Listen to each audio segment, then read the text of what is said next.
مزید Islamic videos کے لیے ہمارے چینل حقیقت اسلام کو سبسکرائب کریں۔ ان کے معجزے بھی اب اس دنیا میں نہیں۔ اللہ نے اپنے محبوب کو جو معجزات عطا کیے ان میں سے عظیم معجزہ اللہ کا پاک کلام ہے، جو 14 صدیوں سے معجزے کے طور پہ ہمارے ہاتھوں میں موجود ہے، زندہ ہے، اور جس کے اندر رائی کے دانے کے برابر بھی شک و شبہ کی کوئی گنجائش موجود نہیں۔ جتنی بھی کتابیں اللہ نے اب تک نازل فرمائیں، اللہ کے کتنے کلام آئے، لیکن کتاب کی صورت میں، ایک کتاب کی صورت میں اب تک 1.25 لاکھ انبیاء میں سے 313 رسولوں میں سے رب نے جتنے بھی کلام نازل کیے، ایک کتاب کی صورت میں سوائے قرآن کے کوئی کلام بھی موجود نہیں۔ ایک قرآن ایسا ہے کہ جس کے بارے میں آپ یہ دعویٰ کر سکتے ہیں کہ قرآن ایک کتاب ہے۔ انجیل ایک نہیں 4 ہیں، اور ان کے الگ الگ نام ہیں۔ یہ ہم نے مسلمان نہیں کہہ رہے، یہ خود انگریز مانتے ہیں اس بات کو۔ ان کے مختلف دھڑے ہیں، کوئی دھڑا کسی انجیل کو مانتا ہے، کوئی دھڑا کسی انجیل کو مانتا ہے۔ انجیل ایک کتاب نہیں ہے۔ آپ مسلمانوں کے پاس رب کا کتنا بڑا تحفہ ہے۔ آپ اگر غیر مسلموں سے بات ہو، ہمارا نوجوان طبقہ جو یورپ میں رہتا ہے، تو آپ ان سے پوچھ سکتے ہیں کہ ہماری کتاب قرآن تو ایک کتاب ہے، ایک کتاب، تمہاری انجیل ایک کتاب نہیں ہے۔ انجیل 4 ہیں۔ ایک انجیل کا نام ہے متی کی انجیل، انہوں نے جو خود نام دیے ہوئے۔ ایک ہے مرکس کی انجیل، ایک ہے یوحنا کی انجیل، ایک ہے لوکا کی انجیل، اور ان انجیلوں کے ساتھ ساتھ بڑے لمبے لمبے خطوط وہ الگ ہیں۔ اور کچھ عیسائی پادری یہ کہتے ہیں، ان کی کتابوں میں لکھا ہے کہ انجیل کی تعداد دنیا میں اس وقت 100 کے قریب ہے، اور ان کی یہ کتاب میں تھا کہ سارے دنیا کے پادری اکٹھے ہوئے، انہوں نے کہا کہ ہر علاقے کی اپنی انجیل ہے۔ انجیل ایک کتاب کی صورت میں نہیں ہے، بے شمار کتابیں ہیں، ان کو اکٹھا کرو۔ ان ساری انجیلوں کو اکٹھا کر کے ٹیبل پہ رکھا گیا۔ پادری سارے موجود تھے کمرے کے اندر، ان کی دنیا کے بڑے بڑے پوپ اور پادری، انہوں نے وہ ساری انجیلیں ٹیبل پہ رکھی، میز پہ رکھی۔ اس میز کو زور زور سے ہلایا۔ اب یہ بات کسی مسلمان نے نہیں کہی، خود عیسائی کہتے ہیں کہ ہمارے پادریوں نے میز کو زور زور سے ہلایا، جو نیچے گر گئیں وہ گر گئیں، جو اوپر رہ گئیں وہ 4 تھیں۔ یہ 4 وہی تھیں جن کا نام پہلے میں نے لیا ہے کہ ایک انجیل متی کی، ایک مرکس کی انجیل، ایک یوحنا کی انجیل، ایک لوکا کی انجیل۔ اسی طرح دنیا میں ایک مذہب ہے ہندو، اب ان کی بھی ایک کتاب ہے مذہبی، چہ جائے کہ وہ آسمانی ہونے کی دلیل ان کے پاس کوئی نہیں، لیکن وید کی بھی ایک کتاب نہیں ہے۔ وید بھی ایک ہے رگ وید، ایک ہے رام وید، ایک ہے یجر وید، اور ایک ہے اتھر وید۔ ہندوؤں کی جو مذہبی وید ہے وہ بھی ایک کتاب نہیں ہے، چہ جائے کہ وہ آسمانی بھی نہیں ہیں، وہ بھی 4 ہیں۔ اور اس وقت پوری دنیا کے ہندو ان ویدوں کی 4 جو کتابیں ہیں ان میں تقسیم ہے، کوئی کسی کو مانتا ہے، کوئی کسی کو مانتا ہے۔ اور ہم مسلمان یہ دعوے سے کہتے ہیں کہ عرب چلے جاؤ، عجم چلے جاؤ، یورپ چلے جاؤ، UK چلے جاؤ، ایران چلے جاؤ، عراق چلے جاؤ، دنیا کے کسی ملک میں چلے جاؤ، آپ کو جو بھی نسخہ قرآن کا ملے گا اس کو اٹھا لینا، رکن کے قرآن بھی اٹھا لینا، آپ کو پوری کائنات میں کسی کونے سے بھی قرآن لے آؤ، آپ کو ایک قرآن ملے گا۔ تو اس پہ ہم اللہ کا جتنا بھی شکر ادا کریں وہ کم ہے۔ یہ قرآن کی حقانیت پر ایک ایسی دلیل ہے کہ ہمارا نوجوان طبقہ جو یورپ میں رہتا ہے وہ دیگر مذاہب کے لوگوں سے کھلے دل سے بات کر سکتا ہے کہ ہمارے پاس جو مذہب کی کتاب ہے، کتابی صورت میں صرف ایک کتاب کی صورت میں جو اللہ کا کلام موجود ہے اس وقت پوری کائنات میں، وہ صرف قرآن مجید ہے۔ پھر ایک اور گزارش کروں گا، دنیا میں جتنی بائبلز ہیں، یہ جو ہے نا انجیل اور تورات، ان کو ملا کے بائبلز بنے، یہ عبرانی زبان میں ہے، اور یہ جو وید کی کتاب ہے یہ سنسکرت میں ہے، سنسکرت زبان میں ہے۔ دنیا کے تمام مذہبوں کی جتنی بھی مذہبی کتابیں ہیں جس زبان میں ہے وہ زبانیں مردہ ہو چکی ہیں، سنسکرت ڈیڈ ہے۔ دنیا کا کوئی بندہ آپ کو سنسکرت بولتا نظر نہیں آئے گا۔ سنسکرت زبان تھی، اب نہیں ہے۔ ویدوں کی زبان سنسکرت ہے، وہ لینگویج ڈیڈ ہے، اور انجیل کی زبان یونانی ہے، یونانی زبان ڈیڈ ہے۔ تورات کی زبان عبرانی ہے، عبرانی لینگویج ڈیڈ ہے۔ اللہ کا کروڑہ شکر ہے کہ قرآن جس زبان میں موجود ہے، سینکڑوں نہیں، ہزاروں نہیں، لاکھوں نہیں، بلکہ کروڑوں لوگ عربی بولتے ہیں۔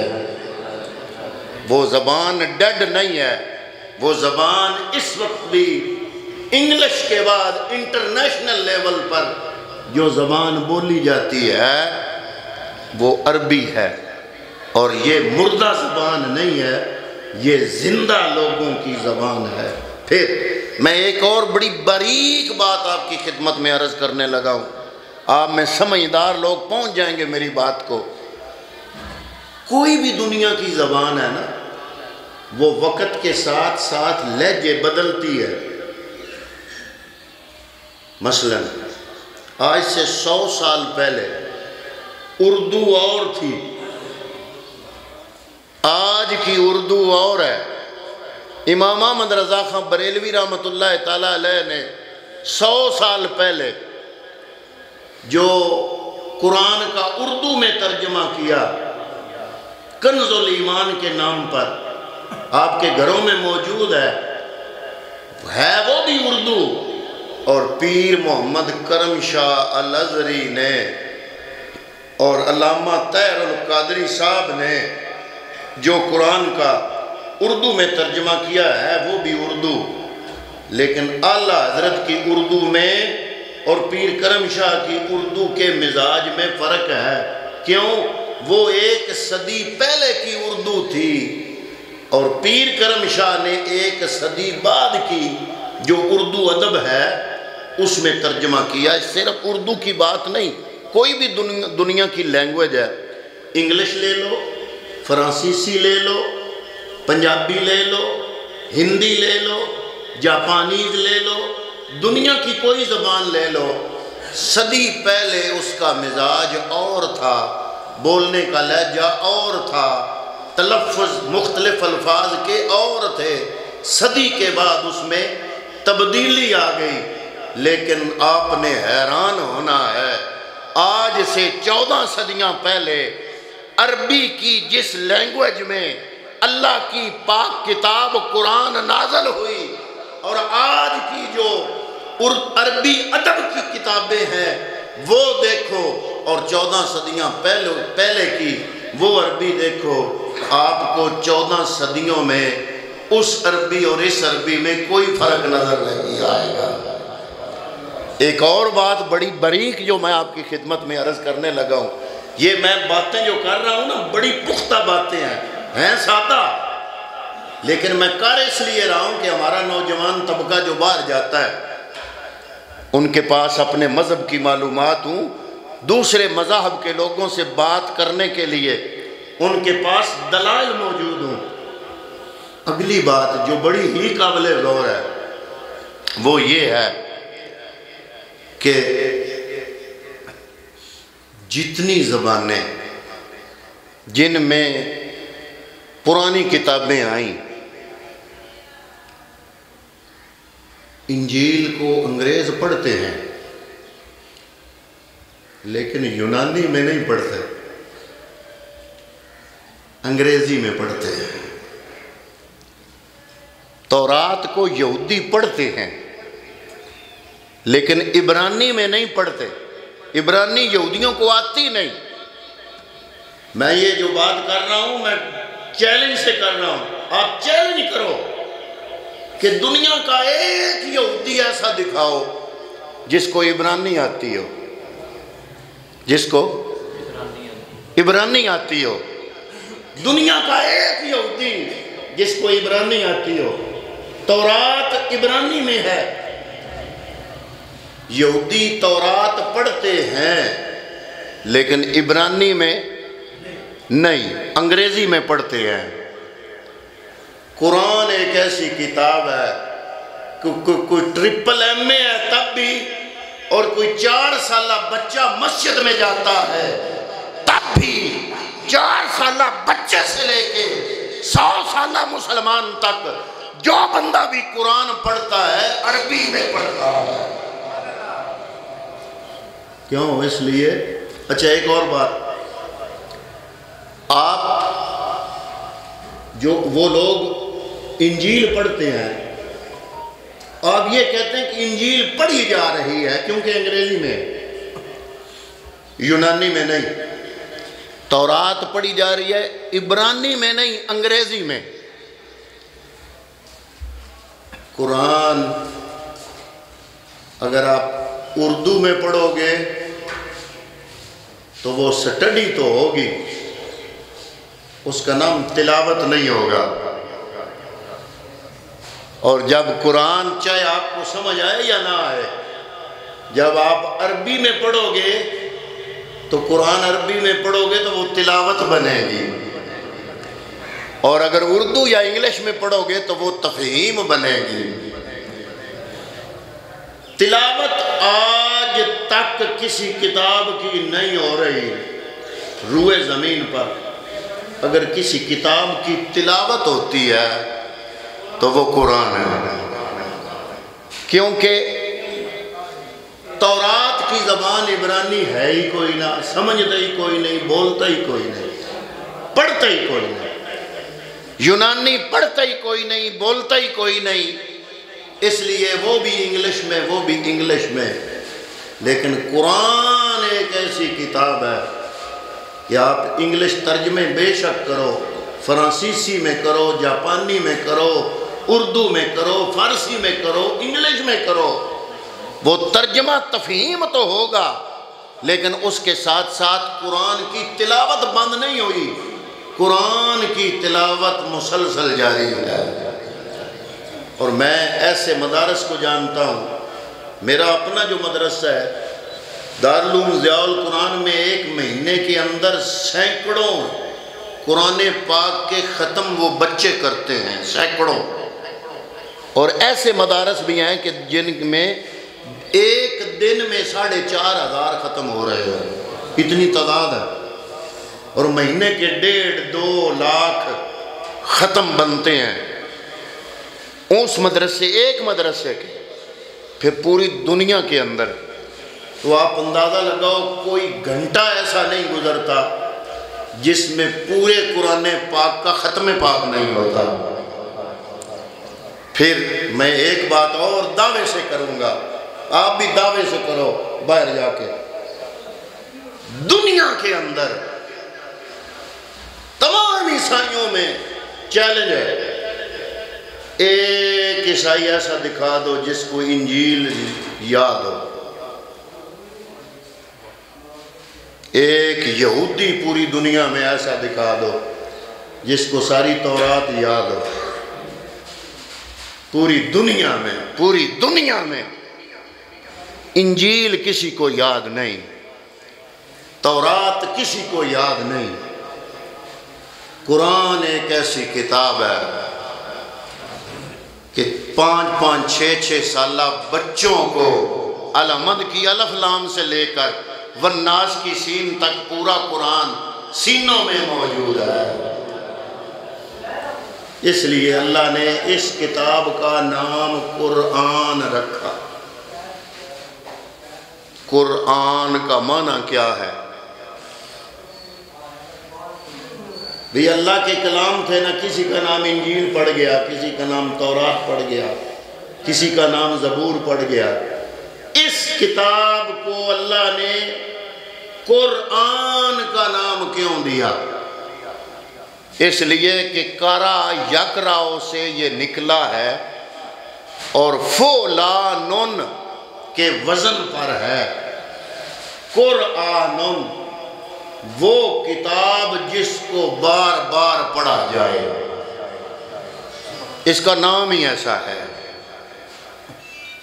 آپ زور پڑھے تو پھر بھی رکعتوں میں قرآن پڑھتے ہیں، چاہے دل میں پڑھے، اور اگر جاری نمازوں میں پڑھے امام کے پیچھے تو پھر بھی امام مغرب میں بھی قرآن سنا رہا ہوتا ہے، عشاء میں بھی قرآن سنا رہا ہوتا ہے، فجر میں بھی قرآن پاک سنا رہا ہوتا ہے۔ تو یہ آپ کو قرآن مجید کے سینکڑوں نہیں، ہزاروں نہیں، لاکھوں نہیں، پوری دنیا میں کروڑوں حافظ موجود ہے، اور آپ کو کروڑوں حافظ قرآن مجید کے نظر آئیں گے، لیکن انجیل کا کوئی ایک حافظ نہیں ہوگا، تورات کا کوئی ایک حافظ بھی نہیں ہوگا۔ یہ اللہ کی پاک کتاب کا یہ معجزہ ہے۔ تو اللہ رب العالمین نے یہ جو کتاب ہمیں تحفے کے طور پر عطا فرمائی، علامہ اقبال نے اس بارے میں کہا تھا نا، آج اقبال ڈے بھی ہے، 9 نومبر ہے، اقبال کی یوم پیدائش۔ اقبال نے کہا تھا فاش گویم آنچہ در دل مزمر است، این کتاب نیست چیز دیگر است۔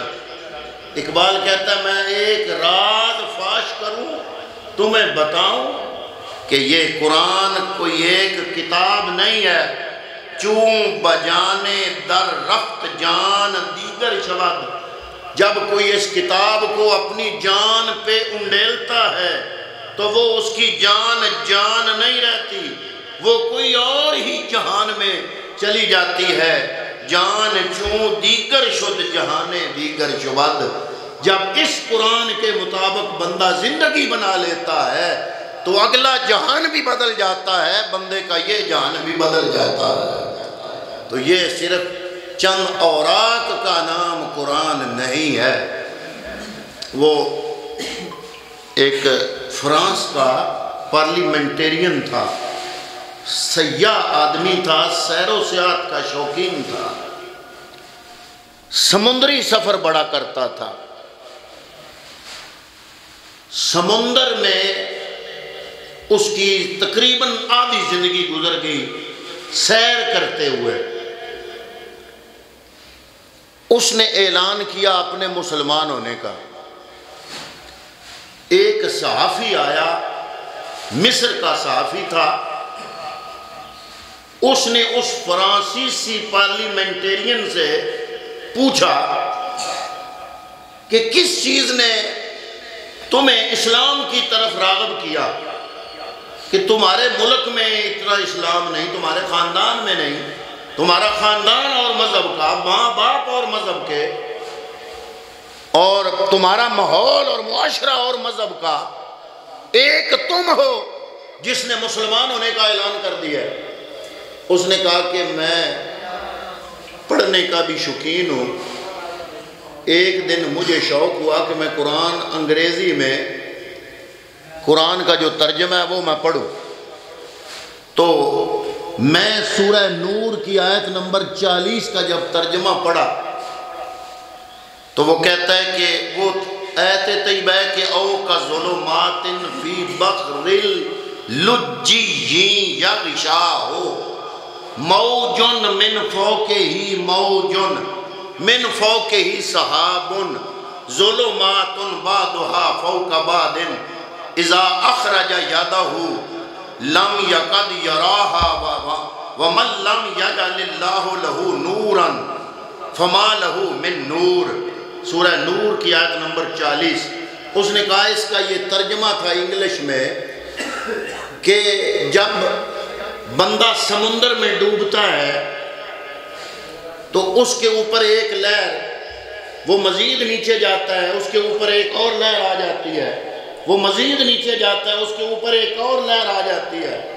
اس نے کہا میں نے زندگی میں سمندری سفر بڑے کیے، یہ لوگ حقیقت بہت کم لوگ جانتے ہیں، سمندر میں سفر کرنے والے اوپر سے سارے گزر جاتے ہیں۔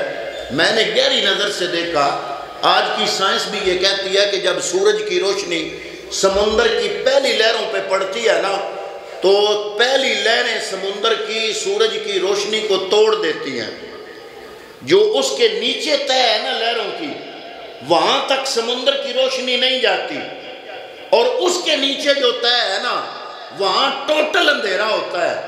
اگر کوئی بندہ ڈوب جائے، پہلے والی لہروں سے نیچے جائے، روشنی بند، ان لہروں سے مزید نیچے والی لہروں میں جب جائے، اس کو اپنا ہاتھ بھی نظر نہیں آتا، اپنا آپ بھی نظر نہیں آتا، کیونکہ قدرتی طور پر سائنس بھی آج کل یہ کہتی ہے کہ سورج کی روشنی سمندر کی سطح پر جب پڑتی ہے تو پہلی لہریں سمندر کی روشنی کو توڑ دیتی ہیں، وہ نیچے نہیں جانے دیتی روشنی کی لہروں کو، کرنوں کو نیچے نہیں جانے دیتی، نیچے اندھیرا ہوتا ہے۔ وہ کہتا ہے جب میں چونکہ ساری زندگی سمندری سفر کیے، میں نے لوگوں کو ڈوبتے دیکھا اور مجھے پتہ ہے، اس چیز کا ادراک ہے کہ جب لہروں کے نیچے لہریں اور اس کے نیچے لہریں جب آتی ہیں تو بندے کو اپنا آپ بھی نظر نہیں آتا، ٹوٹل اندھیرا ہوتا ہے۔ جب یہ حقیقت میں تو جانتا تھا، میں نے اپنی آنکھوں سے دیکھا تھا، لیکن جب یہ حقیقت قرآن کی اس آیت کے ترجمے میں نے دیکھی تو میرے ذہن میں تھا کہ محمد عربی نے قرآن خود بنایا ہوا ہے۔ میں ایک مسلمان سے ملا، میں نے اس سے پوچھا کہ تمہارا پیغمبر اسلام، اس نے سمندر کے کتنے سفر کیے؟ وہ کہتا ہے میں تو اس حقیقت کو جانتا تھا، ہر بندہ نہیں جانتا، میں نے تو ڈوبتے لوگوں کو دیکھا تھا کہ وہ بالکل اندھیرا ہوتا ہے، نیچے روشنی نہیں ہوتی۔ تو اس حقیقت کو بہت کم لوگ جانتے ہیں۔ میں نے جب اس آیت کا یہ ترجمہ دیکھا نا کہ اوپر لے رہے ہیں پھر نیچے لے رہے ہیں پھر اندھیرا، اندھیرے میں ڈوب رہا ہے، تو میں نے مسلمان سے پوچھا کہ تمہارے پیغمبر نے سمندر کے کتنے سفر کیے؟ تو اس مسلمان عالم نے کہا کہ ہمارے نبی نے ساری زندگی سمندر دیکھا ہی نہیں، ہمارے نبی نے ساری زندگی سمندر دیکھا ہی نہیں۔ تو میں حیران ہو گیا کہ وہ حقیقت جو سمندر کا سفر کرنے والے سارے لوگ نہیں جانتے۔ میں نے ایک زندگی گزاری ہے، میں بڑی مشکل تک اس راز تک پہنچا ہوں کہ جو ڈوبنے والا ہوتا ہے وہ کیا دیکھتا ہے، اندھیرا کیسے ہوتا ہے، میں اس چیز کا ادراک رکھتا ہوں۔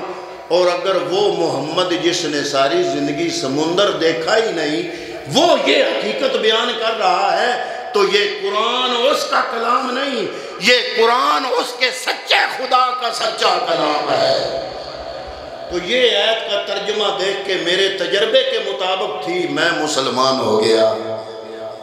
آپ کو یہ نعمت میرے رب نے عطا فرمائی، لیکن افسوس جتنی سچی اور سچی کتاب ہے اتنے ہی ہم مسلمان اس سے دور ہیں۔ کاش ہم اس قرآن کے قریب آتے۔ اس میں اللہ رب العزت نے جو چیزیں آج سائنس بیان کر رہی ہے پہلے ہی بیان کر دی۔ کچھ لوگ یہ سمجھتے ہیں جناب چونکہ اب تو سائنسدان چاند پہ پہنچ گئے، مریخ پہ ڈورے ڈال رہے ہیں، تو یہ قرآن 14 صدیاں پہلے کی بات ہے۔ تو قرآن نے 14 صدیاں پہلے یہ بات کر دی تھی۔